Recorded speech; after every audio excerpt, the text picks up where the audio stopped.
मैं दुल्हन बनी अपने जीजा जी का इंतज़ार कर रही थी, क्योंकि मेरे जीजा से ही मेरी शादी हुई थी और अब वो मेरा पति बन चुका था। मेरे जीजा ने ही मेरी बहन को मारा था, ये बात सिर्फ मैं जानती थी। बच्चे की खातिर ज़बरदस्ती मेरी शादी मेरे जीजा से कर दी गई थी। मैंने दिल में इरादा कर लिया था कि मैं अपने पति को मारकर अपनी बहन का बदला ज़रूर लूँगी। मुझे अपने पति से बहुत नफ़रत हो रही थी। मैंने तो सिर्फ आशू की खातिर बहुत ही मजबूरी में ये शादी की थी। उसके पास गाड़ी बंगला सब कुछ था। इसी वजह से मेरी माँ ने मुझे बलि चढ़ा दिया था। मेरी स्वर्गीय बहन मुझे हर बात बताती थी कि मेरा पति बंद कमरे में मुझ पर किस तरह जुल्म करता है, वो इंसान से कैसे हैवान बन जाता है, और उसके शरीर पर लगे घाव इस बात की गवाही भी देते थे। मगर वो लोगों के सामने इस कदर अच्छा बन जाता था कि कह ही नहीं सकते थे कि वो इतनी हैवानियत भी कर सकता है। मेरी बहन ने मुझे पहले ही बता दिया था कि उसका पति उसको मारने का प्लान बना रहा है, मगर उसने मुझे कसम दी थी कि ये बात मैं किसी को ना बताऊं, मैं सब कुछ खुद ही हैंडल कर लूँगी। और फिर एक रोज़ मुझे पता चला कि मेरे जीजा पुनीत ने आशू को उसकी दादी के पास छोड़कर मेरी बहन के साथ पहाड़ी इलाके की तरफ जाने का प्लान बनाया है। जब मेरी बहन ने मुझे कॉल की तो मैं बहुत परेशान हुई थी। मेरी बहन भी मुझे बहुत परेशान लग रही थी, और तब मेरी बहन ने मुझे एक ऐसी बात कही जिसे सुनकर मैं बुरी तरह से चौंक गई थी। मेरा दिल ज़ोर से धड़क उठा था। मैंने अपनी बहन से बार बार सवाल किया क्या वो ठीक है, मगर वो मुझे बहलाती रही और कहा वापस आकर बात करूंगी। और फिर दूसरे दिन हमें खबर मिली जिसने हमारे सिर पर बिजली गिरा दी थी। मेरी बहन और मेरे जीजा का बहुत ही बड़ा एक्सीडेंट हुआ था। हमारा घर दुख से पागल हो गया था। मेरे जीजा की बात ने हमारे होश उड़ा दिए थे। उन्होंने बताया कि हादसे में जब मेरी बहन पहाड़ों से नीचे गिरी थी तो उसकी लाश अब तक नहीं मिली है। हम बुरी तरह रोने लगे थे। मेरा दिल गम से फटा जा रहा था। मेरी प्यारी बहन मुझे हमेशा के लिए छोड़कर चली गई थी, और किस्मत का खेल देखो कि मुझे उसका आखिरी दीदार भी नसीब नहीं हुआ था। मेरा दिमाग इसी बात को सोच सोच कर पागल हो रहा था। मुझे लगता था कि वो वहाँ पहाड़ों पर अकेली पड़ी होगी और हम घर में मज़े से बैठे हैं। मेरे जीजा लौट कर आए तो हमने देखा कि उनको भी थोड़ी बहुत चोटें आई थीं। एकदम से मुझे ख्याल आया कि मेरी बहन जाते हुए खुश होने की बजाय परेशान थी, और वो मुझसे कह रही थी कि तानिया, अगर मुझे कुछ हो जाए तो तुम मेरे आशू का ख्याल रखना और उसे कभी अकेला मत छोड़ना। अब मैं अपने जीजा को शक भरी नज़रों से देख रही थी। ऐसा कैसे मुमकिन था कि इस हादसे में पुनीत को सिर्फ थोड़ी बहुत चोटें आएँ और मेरी बहन की जान चली जाए। मेरा दिल इस बात को मानने के लिए बिल्कुल भी तैयार नहीं था। ज़रूर पुनीत ने मेरी बहन को मारा होगा, लेकिन मेरे घर वालों ने पुनीत को तसल्ली दी और उससे कोई सवाल नहीं किया। जब लोगों ने मेरे घर वालों से सवाल पूछे तो मेरे घर वालों ने भी पुनीत की कही हुई बात दोहरा दी थी। मुझे हैरानी थी कि मेरे अलावा किसी ने इस बात को नहीं सोचा था कि हादसा तो दोनों के साथ हुआ था, मगर सिर्फ मेरी बहन ही क्यों मरी थी। मुझे लग रहा था कि मेरी बहन को मारने की ये सोची समझी साजिश थी, वरना पहले तो हर बार सैर व तफरी करने के लिए जाते हुए मेरी बहन और जीजा हमेशा आशू को भी अपने साथ लेकर जाते थे। मगर इस बार वो पहले से ही आशू को उसकी दादी के पास छोड़कर गए थे। जब मैंने अपने शक के बारे में अपने घर वालों से बात की तो वो मुझे नाराज़गी से टोकने लगे और बोले कि तुमने अपनी बहन की मौत का कुछ ज़्यादा ही सदमा ले लिया है, इसीलिए इधर उधर की बातें तुम्हारे दिमाग में आने लगी हैं और अपनी जीजा जैसे शरीफ इंसान पर इल्ज़ाम लगा रही हो। मैंने घर वालों की बात पर उनके सामने तो खामोशी पकड़ ली थी, मगर मेरे जीजा पुनीत हमारे घर आए तो मौका देखते ही मैं उनके सर पर पहुंच गई थी और उनसे सवाल किया कि एक्सीडेंट तो आप दोनों का हुआ, फिर आपको इतनी कम चोटें कैसे आई हैं। मैंने एकदम पुनीत से ऐसी बात की जिसे सुनकर उनको झटका लगा था और फिर वो इधर उधर देखने लगे। मैंने कहा कि वो मुझसे कुछ नहीं छुपा सकते, क्योंकि मेरी बहन ने जाने से पहले ही मुझे सब कुछ सच बता दिया था। मैंने महसूस किया था कि मेरी बात पर पुनीत की शक्ल पर जो एक्सप्रेशन आए थे वो कुछ परेशानी वाले थे। फिर पुनीत संभल कर मुझसे बोले कि अगर तुम जानती हो तो फिर और भी अच्छी बात है, मगर यकीनन सच्चाई किसी को नहीं बताओगी, इसलिए खामोश रहो और मुझसे सवाल मत करो।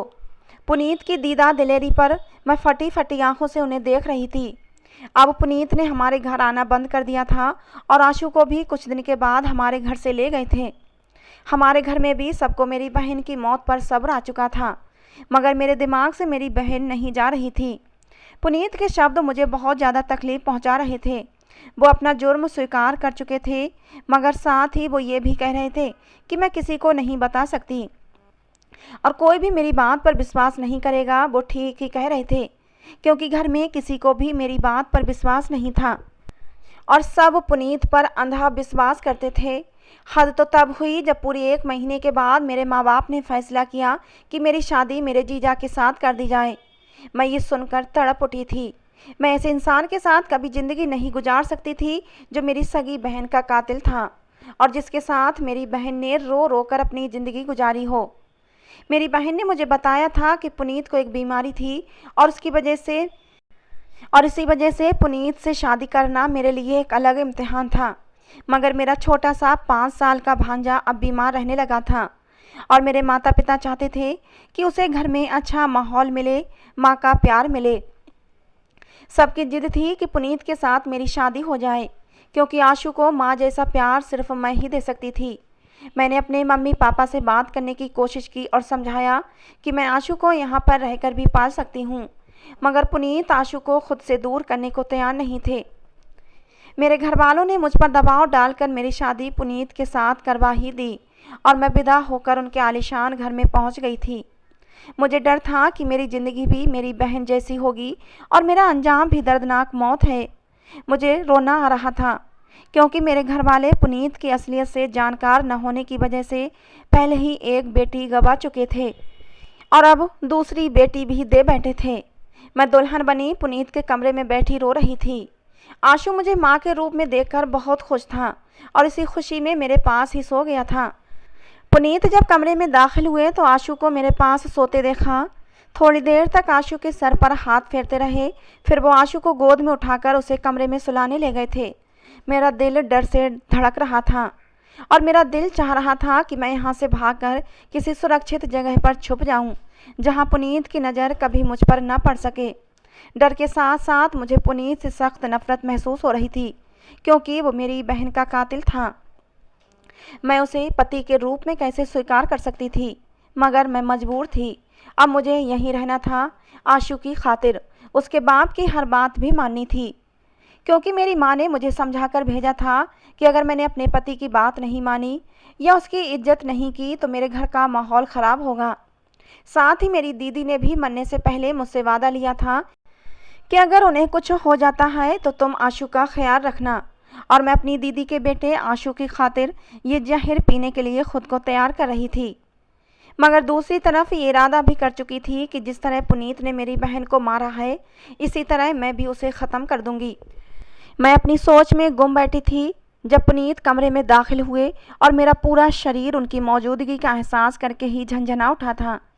मेरे दिल से दुआ निकली थी कि हे भगवान, पुनीत मेरे करीब ना आए ताकि मुझे खुद इनकार करने की तकलीफ़ न उठाना पड़े। मेरी बहन ने मुझे बताया था कि उसके पति को एक भयंकर बीमारी लग चुकी है, जिसकी वजह से वो मेरे करीब नहीं आते हैं।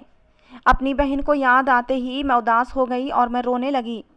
मुझे रोते देखकर पुनीत बोले कि तुम परेशान मत हो, मैं तुम्हारा बहुत ही ख्याल रखूँगा और तुम्हारे सारे हक पूरे करूँगा। बस बदले में मुझे आशु बिल्कुल ठीक चाहिए। तुम उसे माँ का प्यार देना, उसकी परवरिश एक अच्छी माँ बनकर करना, जिससे कि मेरे बेटे को माँ की कमी का एहसास ना हो, उसमें हीन भावना न आने पाए। मैं अपने पति को देख रही थी। मैं कहना चाहती थी कि अगर इस इंसान को अपने बच्चे की इतनी ही परवाह थी तो उसने अपनी वफादार और मासूम पत्नी को क्यों मारा? उसने मासूम बच्चे से उसकी माँ छीनी ही क्यों? और आज उसे ये डर सता रहा था कि कहीं मेरे बच्चे में माँ की कमी की वजह से हीन भावना न आ जाए। मगर मैं पुनीत को कुछ भी नहीं कह पाई थी, क्योंकि मैं नहीं चाहती थी कि मैं कोई ऐसी बात करूं जिससे वो इंसान अपने असली रूप में आ जाए। मैंने सोचा था मैं बड़ी ही चालाकी से अपनी बहन का बदला लूँगी। मैंने खामोशी से सर झुका दिया था और इससे पहले कि मैं वहाँ से उठकर जाती, पुनीत ने मेरा हाथ पकड़ लिया और अपनी तरफ खींच लिया। मैं उसकी मजबूत बाहों में कसमसा कर रह गई थी। मैंने लाख कोशिश की कि मैं उसकी बाहों से निकल जाऊं, लेकिन उसकी बाहों का घेरा बहुत ही तंग था और फिर मैंने खुद को उसके हवाले कर दिया। अगले दिन मेरे घर वाले मुझसे मिलने आए तो मेरी माँ ने मुझसे सवाल किया, क्या अब तुम ठीक हो? क्योंकि मैं शादी के लिए बिल्कुल तैयार नहीं थी, इसलिए मेरे घर वाले परेशान हो रहे थे। मैंने अपनी माँ के सवाल पर सर झुकाए बैठी रही थी, क्योंकि मेरे पास अब बोलने के लिए कुछ भी नहीं था। मुझे गुजरी रात याद आ रही थी और मेरा दिमाग उलझता जा रहा था। मेरी माँ की घबराहट और परेशानी पर मैंने उन्हें विश्वास दिलाया कि मैं बिल्कुल ठीक हूँ और सब ठीक है। बल्कि सच तो यही था कि मैं वाकई ठीक थी, मुझे कोई परेशानी नहीं थी।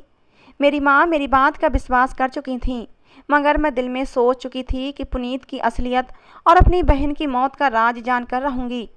मेरे घर वाले विश्वास करके चले गए और मैं पुनीत को देख रही थी, क्योंकि शादी की पहली ही रात मेरी बहन की बात गलत साबित हुई थी।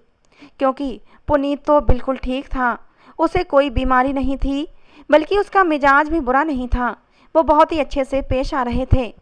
मैं तो सोच रही थी कि पता नहीं पुनीत सुहागरात को मेरे साथ क्या हैवानियत करेंगे।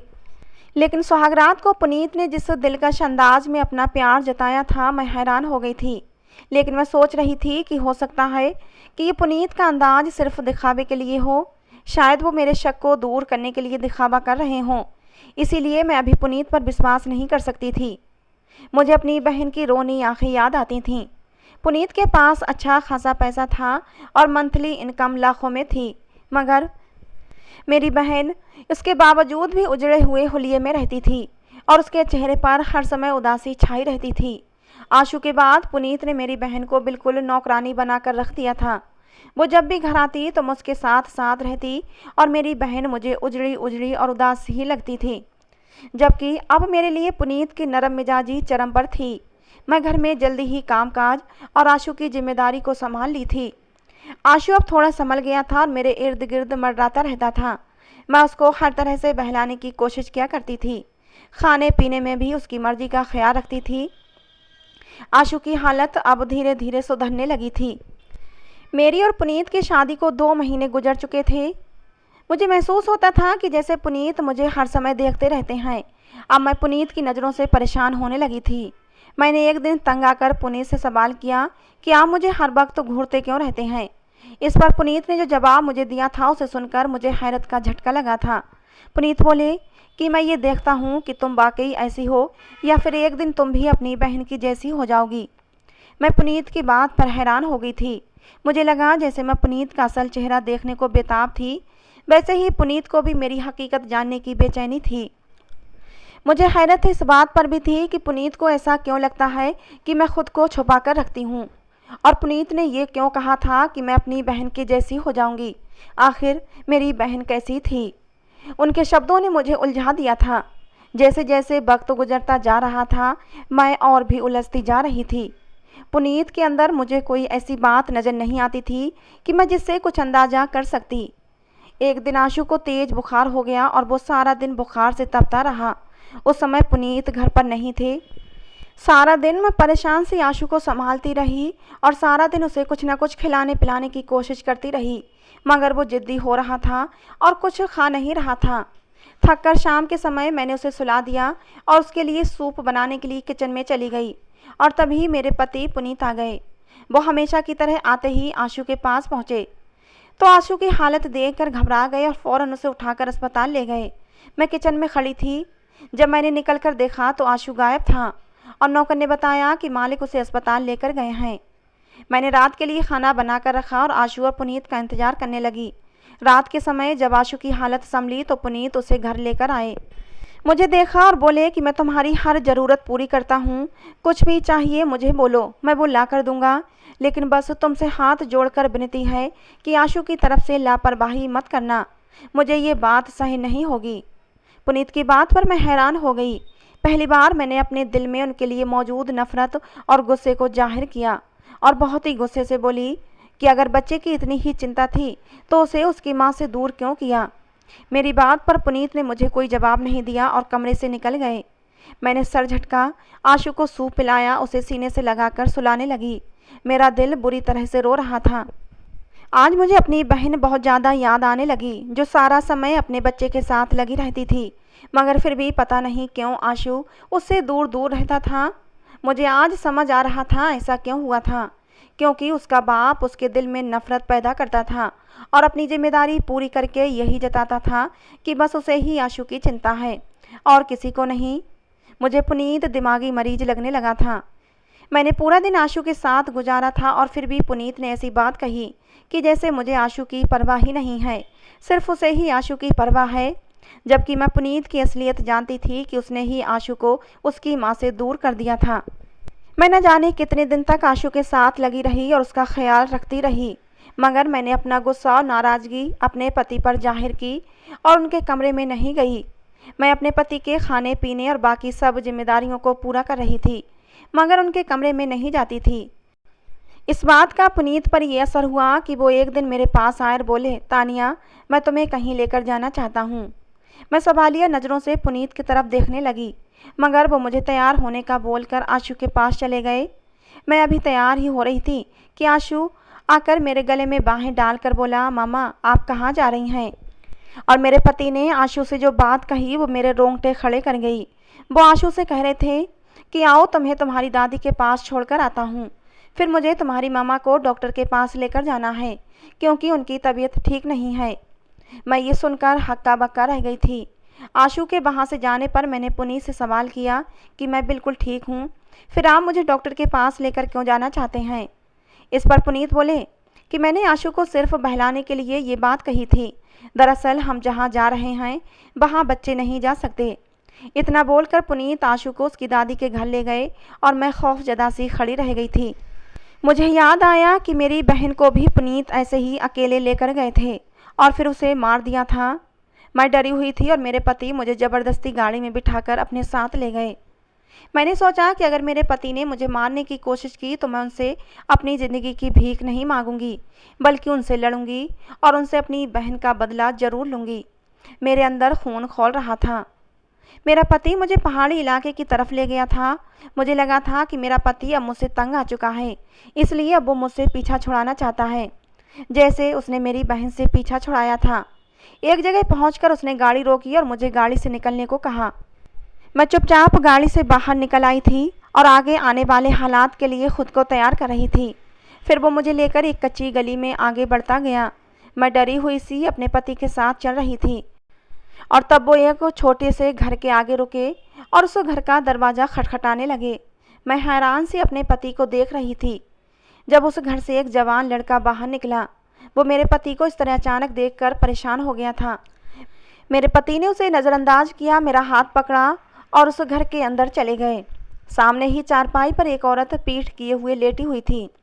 आवाज़ पर उसने पलटकर देखा तो मेरे सर पर जैसे पहाड़ टूट पड़े थे, क्योंकि वो कोई और नहीं बल्कि मेरी बहन थी। मेरी बहन भी मुझे अपने सामने देखकर घबरा गई थी। फिर मेरे पति ने मुझे जो सच्चाई बताई उसे सुनकर मेरे होश उड़ गए थे। मेरे पति ने बताया कि मैंने इस लड़के अजय को अपने घर का सौदा वगैरह लाने के लिए रखा हुआ था, मगर कुछ समय बाद मुझे पता चला कि तुम्हारी बहन को इस लड़के से मोहब्बत हो गई है और ये दोनों मेरी पीठ पीछे मुझे धोखा दे रहे थे और अब ये दोनों शादी करना चाहते थे। और तुम्हारी बहन आशु से भी दूर हो गई थी, उसका बिल्कुल ध्यान नहीं रखती थी। जरा जरा सी बात पर उसे डांटना और मारना इसकी आदत बन चुकी थी। और जब आशु को अपनी माँ का प्यार नहीं मिला तो वो अपनी माँ से दूर दूर रहने लगा।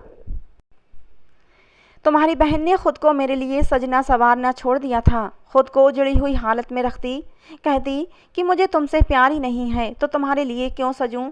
बल्कि तुम्हारी बहन ने तो यहाँ तक कह दिया था कि मुझे तलाक दे दो, मैं जैसे शादी करना चाहती हूँ।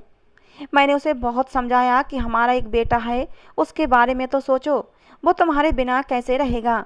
लेकिन उसने कहा कि वो तुम्हारा भी बेटा है और उसकी जिम्मेदारी तुम खुद उठाओगे। मुझे अपनी ज़िंदगी अपनी मर्जी से गुजारनी है। मैं आशु की खातिर तुम्हारी बहन को सही रास्ते पर लाना चाहता था, लेकिन तुम्हारी बहन ने तो जैसे कसम खा रखी थी मुझसे तलाक लेने की और अजय से शादी करने की। एक बार जब मैं घर आया तो मैंने देखा ये आशु को बुरी तरह मार रही थी। मुझे बहुत गुस्सा आ गया और गुस्से में आकर मैंने इसे मारा भी था, मगर बाद में मैंने इससे माफ़ी भी मांगी थी। लेकिन एक दिन मुझे तुम्हारी बहन से सख्त नफरत हो गई थी, उससे घिन आने लगी थी। जब मैं ऑफिस से वापस आया तो मैंने इसे अजय की बाहों में देखा था। ऐसा कौन मर्द होगा जो अपनी पत्नी को किसी गैर मर्द की बाहों में देखे और आंखें बंद कर ले। मैंने ये बात तुम्हारे माँ बाप को भी बता दी थी, मगर वो बोले कि ऐसी बेटी हमारे लिए मर चुकी है, अब चाहे उसके साथ जो मर्जी करो। मैं गैरतमंद था, तुम्हारी बहन को हर तरह से समझाया था, मगर वो अब मेरे साथ रहने को तैयार नहीं थी और मैं ऐसी पत्नी को रखकर भी क्या करता। और तब मैंने तुम्हारी बहन को तलाक देकर उसे उसके आशिक के साथ भेज दिया और ये मशहूर कर दिया कि वो मर गई है। हकीकत क्या है तुम्हारे माता पिता जानते हैं और इसीलिए उन्होंने तुम्हारे साथ मेरी शादी कर दी और तुम्हें विश्वास दिलाया कि तुम मेरे साथ ऐसा कुछ नहीं करोगी। सच्चाई सुनकर मैं अपनी बहन को देखने लगी। वो शर्मिंदा सी सर झुकाए खड़ी थी। मुझे अपनी सोच और उसके लिए बहाए आंसुओं पर शर्मिंदगी होने लगी थी। मेरी बहन ने अपने पति से तलाक लेने के लिए मुझसे कितने झूठ बोले थे, कितना बदनाम किया था उसने अपने पति को, और मैं भी बहन की खातिर अपने पति को मानने चली थी। मैंने भरी हुई आंखों से अपने महान पति को देखा था, जिस इंसान ने आज तक दुनिया वालों को मेरे बहन की असलियत के बारे में नहीं बताया था। अगर वो इस सच्चाई को दुनिया वालों को बता देता तो मेरे माता पिता की इज्जत मिट्टी में मिल जानी थी। उसने तो मुझे भी मोहब्बत और इज्जत दी थी। मैंने अपनी बहन से कहा कि आज तुम मेरे लिए सच में मर गई हो। मेरी बहन मुझसे बहुत शर्मिंदा थी। वो मुझसे और मेरे पति से माफ़ी मांग रही थी, मगर हम दोनों ने कोई जवाब नहीं दिया और जवाब दिए बगैर अपने घर वापस आ गए थे। हकीकत जानने के बाद मैं अपने पति और अपने बच्चे आशु के साथ खुशी खुशी रहने लगी थी। मैंने अपने पति से माफ़ी मांगी थी कि मैं तुम्हें अपनी बहन का कातिल समझती रही। मेरे पति ने भी मुझे माफ़ कर दिया था, मगर मुझसे वादा लिया था कि मैं कभी उनसे बेवफाई न करूं। मैंने उन्हें अपनी वफा का विश्वास दिलाया था, क्योंकि हर औरत एक जैसी नहीं होती। मेरी बहन माँ होकर भी अपने बच्चे को छोड़ गई थी और मैंने आशु को जन्म नहीं दिया था, फिर भी उसे माँ की मोहब्बत दी थी और आज अपने पति के साथ एक खुशहाल ज़िंदगी गुजार रही हूँ। मेरा पति मुझे दिलो जान से मोहब्बत करता है। मैंने एक प्यारी सी बेटी को जन्म दिया और हमारा परिवार पूरा हो गया। मेरा पति और मेरे दोनों बच्चे मेरी पूरी दुनिया हैं और मैं अपने परिवार के साथ एक खुशहाल ज़िंदगी गुजार रही हूँ। तो दोस्तों, आज की हमारी ये कहानी आपको कैसी लगी ज़रूर बताना। प्लीज़ अपने एक प्यारा सा कमेंट ज़रूर देना। कहानी को लाइक ज़रूर करना। ऐसी और कहानियों के लिए हमारे चैनल को सब्सक्राइब करना। कहानी को अंत तक सुनने के लिए आप लोगों का बहुत बहुत धन्यवाद दोस्तों। मिलते हैं अगली कहानी।